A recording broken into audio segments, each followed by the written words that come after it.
what having this nonprofit can help and what it can prevent. So it kind of fits in with the vision of the city. If I can get these girls and get them believing in themselves, honoring who they are, maybe they won't fight anybody at school. Mm-hmm. Maybe they won't get pregnant at age 15. Maybe they won't try and commit suicide. If I can talk to these mothers, maybe they will be able to keep a job. Maybe they will know how to dress when they go to an interview. Maybe they will be able to look in the mirror and see that they're beautiful and they don't have to accept any and everything. Mm-hmm. And that'll stop some of the violence. So it's just getting my name out, name out there and people knowing what you're doing and actually being able to do the work. So I know this coming up year I will really be able to see the fruits of my labor because a lot of that time that I didn't have, I have now to input and put it in place. Because and then everybody that I've talked to that have a foundation, they say the same thing. Like it really takes time and getting yourself out in the community. And I know one of the things that they talked about at one of the meetings is they don't most cities, especially when it comes to stopping violence and building a community, they'll give you funds and stuff like that, but they want to see that it's going to good use. Mm-hmm. So Mm-hmm. making sure, like I had, like I said, I have the plan. I want to have this brick and mortar. I want to have the place, and I know what I want it for. So have the plan in place and actually execute it, not just using money to go buy donuts and cakes or whatever, but actually using the money for a good cause. I think that's the main thing with red tape. Now I know when once I because it's just me right now and most of the kids, I don't know them all personally, but I know most of them it's okay. But I know eventually, like if I get volunteers and all that, they're gonna have to have background checks and all that to make sure like they don't have any like they haven't been like a child molester or did anything that they shouldn't do. So I know I have to do that. Mm-hmm. But I'm still learning, Yeah. so I'm quite sure it's a lot to learn. So yeah, okay. So you have a about page. It gives a little bit of information about your organization, um, and what you're doing. I love the photos. I love taking pictures. Okay, and then a tab here, type of services you provide, and then it looks like you have some individual youth coaching sessions and life coaching. Uh, let's see, image consulting. So when you speak with young girls about their image, what does that consist of? So. Talking to them about positive body image, and we talked about that earlier. Hmm. My thing is everyone is shaped different. No one looks the same. So learning to embrace how God made you. And I'll be honest, it's not even just the kids. Like it's the women, like women too. Calling themselves fat. And that's what I hear the most. Hmm. Calling themselves fat or I need to lose weight. And maybe if you do need to lose weight, but you can't be down on yourself and keep calling yourself those names because it's not gonna make you feel good. And also with the kids, making sure that they're not doing it to other people. Hmm. I like So, yeah, and learning, we actually had a session about that, like having a positive body image and then not making people feel bad about their bodies too. Because a lot of times when hurt people, or your insecurity, you want to put it off on other people. So say I'm overweight and I see a skinny girl, I'm gonna talk about how skinny she is. So making sure they're not doing that, and then teaching them at that age how you can dress for your body type. hmm.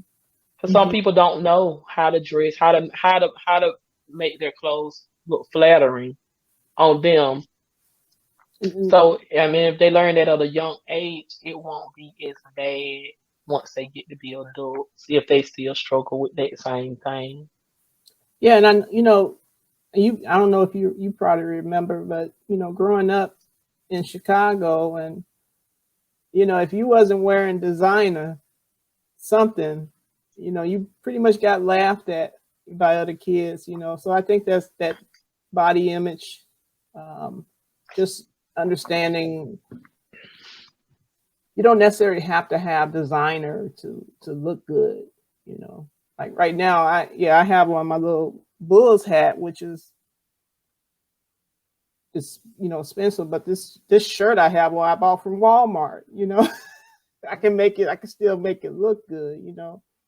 And I think that right there is probably huge for some kids because they're so used to Gucci and what all the other names. I don't even wear them. So Look, listen, I don't know. I know. So with the even with the image consultant, I let women know is you can go to the thrift store and get your outfit for like $5 and look like you went to the mall. So Mhm. just showing different avenues about that.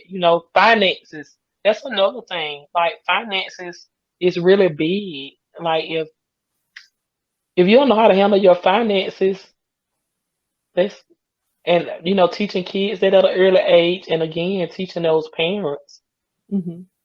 about their finances and how to better navigate with their money, then that will help because you don't have to go and spend $150 on one outfit. You can get you can get a lot of stuff with $150 and still look good and work on your image. So um, I was. Do you remember? I don't know if you remember that Chris Rock moved that film he did. It's the documentary he did about um, black hair.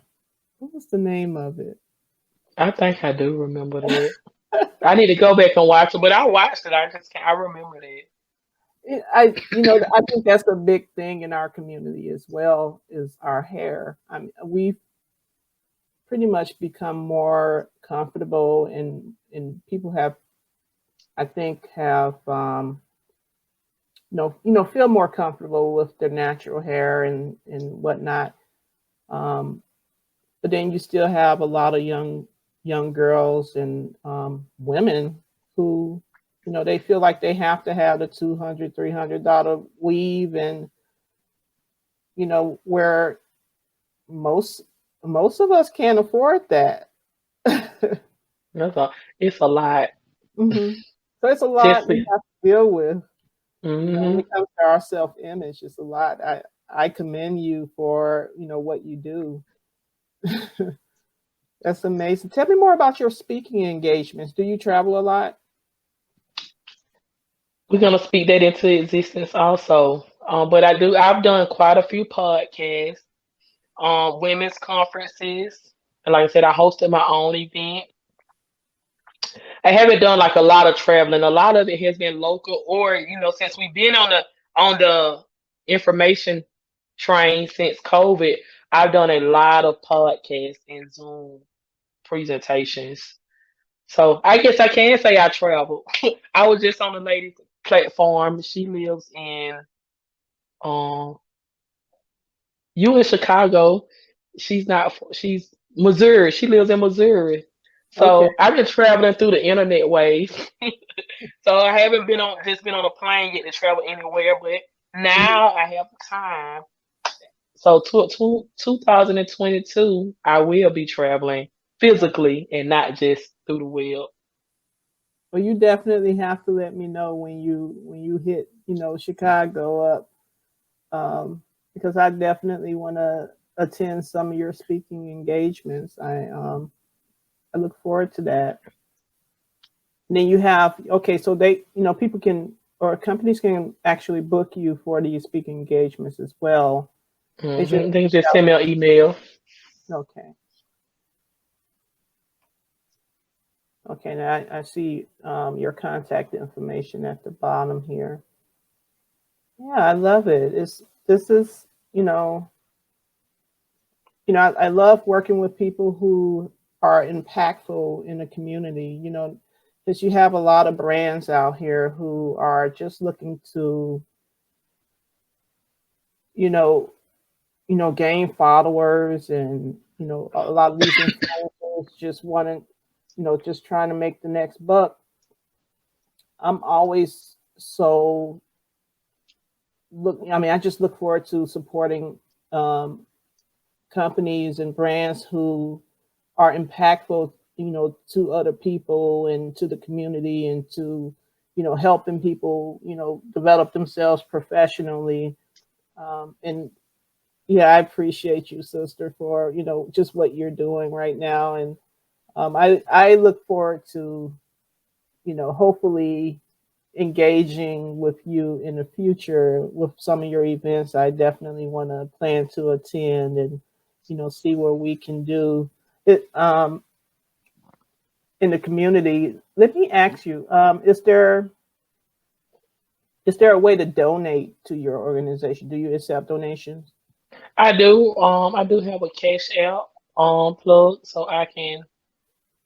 Oh Lord, I don't want to give you the wrong name, but I do have a cash app plug that we can. I can give you, and you Okay. can put it on that thing once you upload the video, so you can donate to BU equals Pi. The money goes directly to the foundation. It will not touch my hands, Hmm. and it will go to a good cause because I like to do different activities with the girls. And I'm grateful for that because it was a young lady when college just went back. She was short like $1,200 for her to get into school. You know they don't tell you till the last minute that you still owe money when Oh you go yeah. to college. So my foundation was able to donate to her, and it felt really good to be able to do that.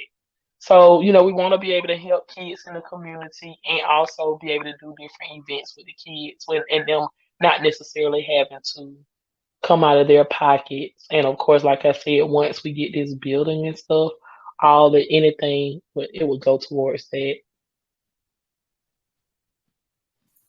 That's awesome. That's awesome. I appreciate you for, everything you're doing right now. Eventually, once you get your, the brick and mortar um, up and running, we praying for that to come into existence sooner than later. Right. Definitely reach out to me. Let me know because I want to be there when cut the ribbon. I would love to, attend that ceremony, that event. I'm And excited. I'm excited. I know, like because I've been in retail for so long, everybody was starting their business. They like you should open a boutique, you should sell clothes and stuff like that. But I always want to do something to help people. mhm, And not saying selling clothes is not helping people, but I've done that pretty much all my life, and I just knew it was a bigger purpose for me. And once losing my daughter, I was like, I know I got it. It's more for me. So I just believe everything is gonna fall in place. it will. I mean, I can feel that. I can feel that for you. And again, I think that what you're doing is just really amazing work, and it just really is needed.